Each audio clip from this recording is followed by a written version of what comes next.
The United States arsenal utilized guns and bombs on land, ships, and planes. But accurate long-range firing demanded more than good aim. Soldiers had to factor in weather conditions, the distance from weapon to target, and the movement of the target or the shooter. There was a crew of 10 in B-17s, and going from the nose was the bombardier. And he sat right in front of in back of the plastic so they could see what was going on. So off we went. From the initial point, I would have the bomb sight. I would look in and I would adjust one knob so that the one crosshair would be actually on the target. Then you'd throw a button and the other index would come up. When these two indices met, that was bombs away.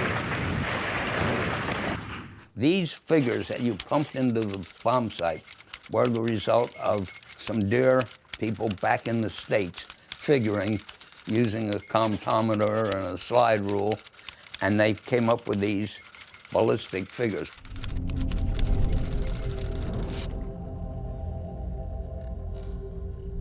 While the human computers toiled, two engineering professors at the University of Pennsylvania were also hard at work on a secret Army-funded project to speed up the laborious ballistics calculations.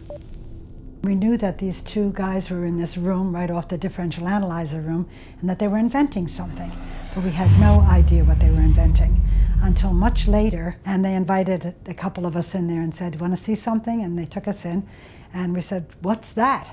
And they said, "That's going to be the first electronic computer, and that's going to do the work that you're doing in seconds."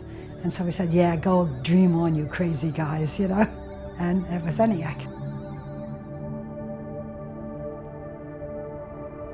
It was impressive. Just its enormity was impressive. 18,000 vacuum tubes, any one of which could bollocks up the whole thing. I can't imagine that it was fast. Thinking to today's computers, it was like a snail, but it was faster than the 100 women could do it. And that's what they needed.